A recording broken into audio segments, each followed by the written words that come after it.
Welcome to இளவரசி Sudhakar YouTube channel. என்னோடய சேனலை வந்து நீங்கள் ஃபஸ்ட் டைம் பார்க்குறீங்கன்னா சப்ஸ்கிரைப் பண்ணுங்கள், சப்போர்ட் பண்ணுங்கள், கமெண்ட் பண்ணுங்கள் ஃப்ரெண்ட்ஸ். என்னோடய சேனலை வந்து தொடர்ந்து நிறைய பேர் பார்க்குறீங்க, நிறைய பேர் சப்போர்ட் பண்ணுறீங்க. ஆனால் கமெண்ட் தான் பண்ண மாட்டேன்றீங்க. ஏதாவது கமெண்ட் பண்ணிங்கன்னா ஒரு மோட்டிவேஷனாக இருக்கும். பார்க்குற வியூவர்ஸ் எல்லோரும் எனக்கு கமெண்ட் பண்ணுங்கள். என்னோடய வீடியோ வந்து யூஸ்ஃபுல்லாக இருக்கா, நான் சொல்கிற டிப்ஸ்லாம் உங்களுக்கு பயனுள்ளதாக இருக்கா அப்படி சொல்லிட்டு எனக்கு கமெண்ட் பண்ணுங்கள். அடுத்தது உங்கள் வாழ்க்கையில் ஏதாவது ஒரு பிரச்சனை இருக்கும், எதையாவது பற்றி யோசிச்சுட்ருப்பீங்க. அதுக்கு என்ன சொல்யூஷன், யார்கிட்ட போய் கேட்குறது, நம்ம எப்படி அதுக்கு சொல்யூஷன் கண்டுபிடிக்கிறது அப்படின்னு ஏதாவது ஒரு விஷயம் வந்து உங்களை வந்து உருட்டிகிட்டே இருக்கும். அந்த விஷயத்த வந்து நீங்கள் என்கிட்ட ஷேர் பண்ணுங்கள். எனக்கு ஏதாவது ஐடியா தெரிஞ்சிச்சுன்னா நான் உங்களுக்கு ஒரு வீடியோ மூலமாக நான் ஷேர் பண்ணுறேன். இதில் வந்து உங்களுக்கும் ஒரு பெனிஃபிட்ஸ் இருக்குது, எனக்கும் அது மூலமாக ஒரு வீடியோ போடுறதுக்கு ஒரு மோட்டிவேஷன் எனக்கு இருக்கும். அதனால் என்னோடய சப்ஸ்கிரைபர்ஸ், வியூவர்ஸ் எல்லாருக்கிட்டையும் நான் ஒரு வேண்டுகோள் கேட்டுக்கிறேன். ஏதாவது ஒரு வீடியோவை பற்றி பேசுங்க அப்படி சொல்லி எனக்கு கமெண்ட் பண்ணுங்கள். இல்லைன்னா என் வீடியோ நல்லா இருக்குதான்னு சொல்லிட்டு எனக்கு வந்து ஏதாவது கமெண்ட் பண்ணுங்கள். ஏதாவது ஒரு மோட்டிவேஷனாக ஏதாவது வந்து சப்போர்ட் பண்ணுங்கள் என்னோடய வியூவர்ஸ் எல்லோரும். அதை வந்து நான் உங்கள்கிட்ட ஒரு வேண்டுகோளாக கேட்டுக்கிறேன். வாங்க ஃப்ரெண்ட்ஸ், நம்ம வீடியோக்குள்ளே போகலாம். அதுக்கு முன்னாடி நான் ஒரு விஷயத்த சொல்லணும்னு ஆசைப்பட்றேன்.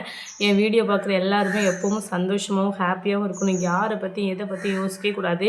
இன்னும் வாழ்க்கைங்கிறது வந்து நிரந்தரம் கிடையாது. எப்போவுமே ஒரே விஷயம் நம்ம வாழ்க்கையில் நடந்துகிட்ருக்கோம் அப்படின்னு மட்டும் யாரும் என்றைக்கும் நினைக்கவே கூடாது. நம்ம வந்து வாழ்க்கையில் வந்து கஷ்டப்பட்டுட்ருக்கோம், அதனால் மறுபடியும் நம்ம கஷ்டப்படுவோம் அப்படின்னு நம்ம நினைக்க நம்ம ஆள் மனசு வந்து அதை நினச்சிட்டே இருக்கும். நம்ம வந்து கஷ்டப்பட்டுட்ருக்கோம், நம்ம கஷ்டம் தான் படுவோமோ அப்படின்னு சொல்லிட்டு நம்ம வந்து எப்படி சொல்கிறதுனா, பிரெயின் வந்து யோசிக்க ஆரம்பிச்சிட்டு அப்படின்னா அந்த ஆள் மனசுக்குள்ளே போய் மறுபடியும் நம்ம அதை விட அதிகமாக தான் கஷ்டப்படுவோம். நம்ம வந்து என்ன நினைக்கணும்னா, ஆப்போசிட்டாக நினைக்கணும். அதாவது இந்த உலகமே இப்படி தான், நேர்மறை எதிர்மறை அப்படி தான் இருக்குமே தவிர நேர்மறையும் இருக்காது. அதனால் நீங்கள் எப்படி பண்ணணும்னா, அந்த காந்த விஷயம் மாதிரி நமக்கு கஷ்டம் நடக்குது, நம்ம கஷ்டப்படுறோம் அப்படின்னா நம்ம வந்து சந்தோஷமாக இருக்கும் அப்படின்னு நினைக்கிறது கஷ்டம்தான். ஆனாலும் நம்ம இனிமேல் சந்தோஷமாக இருக்க போகிறோம், நம்ம வாழ்க்கை சந்தோஷமாக மாறப்போகுது அப்படின்னே உங்கள் மனசுக்குள்ளே நீங்கள் வந்து அதை ஆப்போசிட்டாக திங்க் பண்ணுங்கள். கண்டிப்பாக உங்கள் வாழ்க்கையில் வந்து வேறு ஏதாவது ஒரு மாற்றம் கண்டிப்பாக நடக்கும். நான் அப்படி நிறைய விஷயங்களை நினச்சி என் வாழ்க்கையில் அப்படி நடந்திருக்கு, அதனால சொல்கிறேன். ஆனால் நம்ம கஷ்டப்படுவோம், நம்ம வாழ்க்கை வந்து கஷ்டப்பட்டுகிட்டே இருப்போம் அப்படின்னு நீங்கள் நம்ம நினைக்க நம்ம ஏற்கனவே பட்ட கஷ்டத்தை விட நம்ம அதிகமாக தான் கஷ்டப்படுவோம். அதனால் நம்ம கஷ்டத்துலேருந்து வெளியே வரப்போகிறோம், நம்ம கஷ்டம் மாறப்போகுது அப்படி சொல்லிட்டு நீங்கள் நினைக்க நீங்கள் உங்கள் லைஃப் வந்து சந்தோஷமாக மாறுறதை வந்து நீங்களே உணர்வீங்க. இந்த டிப்ஸ் வந்து நான் எல்லாத்துக்கும் சொல்லணும்னு ஆசைப்பட்டு அதான் சொன்னேன். வாங்க ஃப்ரெண்ட்ஸ், நம்ம வீடியோக்குள்ளே போகலாம். நான் இப்போ உங்ககிட்ட எந்த விஷயத்தை பற்றி ஷேர் பண்ண போகிறேன்னா, நம்ம வந்து யாருக்கிட்டேயும் சொல்லக்கூடாத ஒரு விஷயங்கள் அப்படிங்கிற ஒரு ஹெட்லைனில் உங்ககிட்ட பேச போகிறேன். என்னடா இது யாருக்கிட்டேயும் சொல்லக்கூடாத விஷயங்கள் அப்படின்னு சொல்கிறீங்க. நம்ம வந்து எப்படி சொல்கிறது, வாய் இருக்குது தெரியுமா, வாய் எல்லாத்துக்கும் ஒரு பெரிய ஓட்ட வாய். நம்ம வந்து சில நேரங்களில் வந்து எந்த விஷயத்தை யார்கிட்ட சொல்கிறது, சில பேருக்குலாம் சொல்லாமல் இருக்கவே முடியாது. நமக்கு ஒரு விஷயம் நல்லது நடக்க போகுது, நம்ம ஒரு விஷயத்தை வந்து நல்லது நம்ம செய்ய போகிறோம் அப்படின்னா நம்மளால் வந்து அதை கண்ட்ரோல் பண்ண முடியாது. யாருக்கிட்டையாவது அதை சொல்லிடணும். எக்ஸாம்பிளுக்கு சொல்லணுன்னா, நம்ம வந்து ஒரு எப்படி சொல்கிறது, ஒரு லேடிஸ் எடுத்துக்கிட்டோன்னா ஒரு சாரீ எடுக்க போவோம், இல்லைன்னா ஒரு ட்ரெஸ் எடுக்க போவோம். அப்படின்னா எடுக்கிறதுக்கு முன்னாடியே ஒரு எக்ஸ்பெக்டேஷன், நமக்குள்ளே அந்த எக்ஸ்பெக்டேஷனை வெளிப்படுத்த தெரியாமல் நம்ம யார்கிட்டயாவது சொல்கிறது, நாங்கள் துணி எடுக்க போகிறோம், நமக்கு வந்து அதுக்கு வந்து இன்னும் பைசா ரெடியாக இருக்காது, இல்லை வேறு ஏதாவது சூழ்நிலை ஏதாவது ஒரு பிரச்சனை நமக்கு வந்து எல்லாமே கண்டிப்பாக இருக்காது. அதுக்குள்ளே நம்ம போகிறோம் அப்படிங்கிறது வந்து நமக்கு தெரிஞ்ச உடனே ரொம்ப எக்ஸைட்மெண்ட்டாக இருப்போம். அதே நேரத்தில் அது வந்து இன்னொரு ஆள்கிட்ட போய் சொல்கிறது, நாங்கள் வந்து ட்ரெஸ் எடுக்க போகிறோம் அப்படின்னு சொல்லிட்டு நம்ம வந்து ஒரு யதார்த்தமாக சொல்லிடுவோம். ஆனால் அவங்க மனசுக்குள்ளே அவங்க என்ன நினைக்கிறாங்கங்கிறது நமக்கு தெரியாது. அப்போது அவங்க வந்து ஒருவேளை அவங்க சந்தோஷமும் படலாம், இதே நேரத்தில் நம்ம எடுக்க முடியலையே அவங்க எடுக்கிறாங்களே அப்படிங்கிற அந்த ஒரு பொறாமை கூட அவங்க மனசுக்குள்ளே அவங்கள அறியாமல் வரலாம். அந்த பொறாமையால் கூட நம்மளால் அந்த கந்திஷ்டின்னு சொல்லுவோம்ல, அதனால கூட நம்மளால் ட்ரெஸ் எடுக்க போக முடியாமல் வாய்ப்பு இருக்குது. ஏன்னா நமக்கு எடுக்க போகணும்னு நம்ம நினைப்போம், நம்ம எடுக்கிறதுக்குள்ளே நமக்கு ஏதாவது ஒரு பிரச்சனை வந்து ஒரு போக முடியாமல், ட்ரெஸ் எடுக்க முடியாமல், இந்த மாதிரி போகிறதுக்குலாம் நிறைய சான்சஸ் இருக்குது.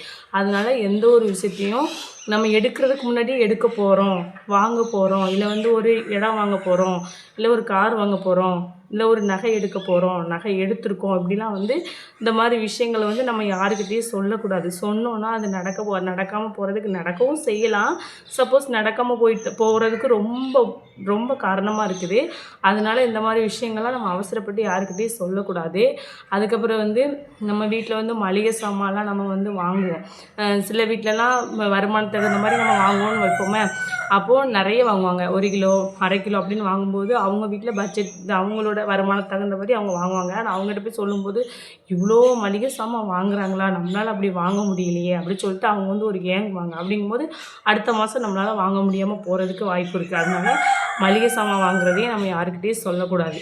அதுக்கப்புறம் வந்து நம்ம கணவர் சம்பாதிச்சு வர்ற அந்த வருமானத்தையும் நம்ம யாருக்கிட்டேயும் சொல்லக்கூடாது. ஏன் சொல்கிறேன்னா, நம்ம வருமானம் வந்து நம்ம அடுத்தவங்கள்ட்ட சொல்கிறோன்னா, இவ்வளோ சம்பாதிக்கிறானா அப்படி சொல்லியே எப்படி சொல்கிறது, சம்பாதிக்க முடியாமல் போகும். அதனால நம்ம கணவர் சம்பாதிக்கிறத வந்து நம்ம யாருக்கிட்டேயும் சொல்லக்கூடாது. அதுக்கப்புறம் கணவன் மனைவி அந்த ஒற்றுமையாக இருக்கிறது, விட்டு கொடுத்து போகிறது, கணவர் வந்து நம்மக்கிட்ட பாசமாக இருக்கிறது, நம்மளை பாசமாக பார்த்துக்கிறது, கேரிங்காக பார்த்துக்கிறது, இந்த மாதிரி விஷயங்களையுமே நம்ம வெளியே சொல்லக்கூடாது.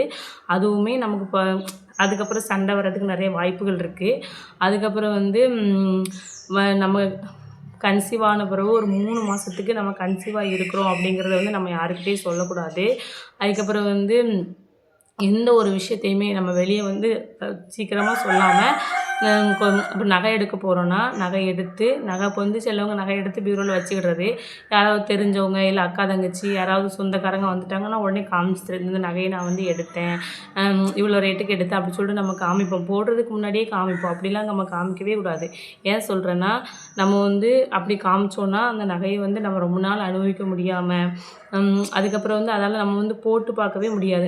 எங்கள் அம்மா பண்ண தப்பு அது. ஏன்னா எங்கள் சொந்தக்காரங்க நான் நகையை போட்டு ஒரு நாள் பார்த்ததே கிடையாது. அதுக்கு முன்னாடி சொந்தக்காரங்க தெரிஞ்சவங்க யாராவது சொந்தக்காரங்க வந்துட்டாங்கன்னா என் பிள்ளைக்கு நான் இப்படி எடுத்திருக்கேன் அப்படின்னு சொல்லி அவங்க என்ன நினைப்பாங்களோ தெரியல. நான் எப்போவுமே என்னை சுற்றி எல்லாருமே வந்து நான் நல்லா இருக்கக்கூடாது அப்படிங்கிற பொறாமை பிடிச்சவங்க தான் நிறைய பேர் நான் பார்த்துருக்கேன். அதனால் எப்படியோ தெரியாது அந்த பொருளை வந்து நம்ம ரொம்ப நாள் அனுபவிக்க முடியாமல் நம்மளால் போயிடும். அதே நேரத்தில் வந்து நம்ம ஒரு நகை எடுக்கிறோம் அப்படின்னா அதை எடுத்துகிட்டு நமக்கு பிடிச்சிருக்கு நம்ம எடுத்துருக்கோம், நம்ம எடுத்துகிட்டு அதை வந்து நம்ம போட்டு பார்த்துட்டு உடனே போடக்கூடாது. ஏன்னா கடையில் வந்து எடுக்கும்போது நிறைய பேர் அதை போட்டு பார்த்துருப்பாங்க, அவங்களாலையும் எடுக்க முடியல அப்படின்னு ஒரு ஏக்கத்தில் கூட அவங்க போயிருப்பாங்க. அதனால் எப்போவுமே நம்ம தங்க நகை வாங்கிட்டு வந்தோம்னா அதை வந்து நம்ம டைரெக்டாக உடனே நம்ம போடக்கூடாது. சாமி முன்ன வச்சு கும்பிட்டுட்டு அதுக்கப்புறம் வந்து அதோட எதிர்மறை ஒரு கல்லுப்பு மஞ்சள் எடுத்து சுற்றி போட்டுட்டு அதுக்கப்புறம் சாமி முன்னாடி வச்சு நம்ம வந்து சந்தோஷமாக அதாவது எடுத்து அணிஞ்சிக்கிட்டது ரொம்ப நல்லது. அதுவும் வெள்ளிக்கிழமை அணிஞ்சிக்கிட்டோன்னா நமக்கு மேலும் அந்த நகை வந்து மறுபடியும் நமக்கு சேரும். அதை ரொம்ப நாள் நம்ம அது வந்து அனுபவிக்கலாம்.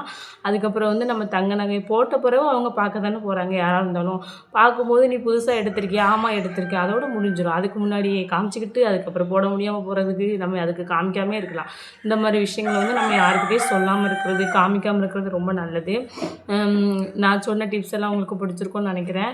என் வீடியோ தொடர்ந்து பாருங்கள், தொடர்ந்து சப்போர்ட் பண்ணுங்கள், இந்த விஷயத்தெல்லாம் லைஃப்பில் ஃபாலோ பண்ணுங்கள். அதுக்கப்புறம் வந்து எல்லா விஷயத்தையும் லோடான்ட்டு யாருக்கிட்டையுமே சொல்லாதீங்க. கண்டிப்பாக அது நடக்கவே நடக்காது. ஆனால் அவங்க வந்து உஷாராக இருப்பாங்க, அவங்க வீட்டு கதையை நம்மகிட்ட சொல்ல மாட்டாங்க. நம்ம ஒரு கூமுட்டலை நம்ம தான் அப்படின்ட்டு நம்ம வந்து நம்ம வாயால் இருக்க முடியாது. அதனால் அதிகமாக வந்து அடுத்தவங்ககிட்ட பேசுகிறத வந்து கொஞ்சம் அவாய்ட் பண்ணுங்கள். ரொம்ப அதிகமாக பேசாதீங்க. நம்ம உண்டு நம்ம வேலை உண்டு அப்படி சொல்லி போயிட்டே இருங்க. நம்ம வீட்டு கதையை தவிர்த்து வேறு எந்த கதையும் அதுக்குன்னு அடுத்த வீட்டு கதையும் பேசக்கூடாது. அடுத்தவங்களை பற்றி பேசுகிறதுக்கு வந்து நமக்கு தகுதியே கிடையாது. அதனால் வேணால் ஏதாவது காமெடி சொல்லி நம்ம சிரிக்கலாம், இல்லை வேறு ஏதாவது டாபிக் எடுத்து பேசலாம். தேவையில்லாமல் அடுத்த வீட்டு கதையெல்லாம் பேசிக்கிட்டு நம்ம வீட்டு கதையை சொல்லிக்கிட்டு இதெல்லாம் தேவையில்லாத இஷ்யூஸ் தான் வரும். அதனால் பார்த்து கவனமாக இருங்க. நான் சொன்ன டிப்ஸ்லாம் உங்களுக்கு பிடிச்சிருக்குன்னு நினைக்கிறேன். என் வீடியோ பிடிச்சிருந்தா லைக் பண்ணுங்கள், ஷேர் பண்ணுங்கள், கமெண்ட் பண்ணுங்கள். தொடர்ந்து என்னோடய சேனலுக்கு சப்போர்ட் பண்ணுங்கள். அடுத்தடுத்து என்ன வீடியோ பற்றி பேசலாம் அப்படின்னு சொல்லிட்டு எனக்கு கமெண்ட் பாக்ஸில் கமெண்ட் பண்ணுங்கள். தேங்க்யூ.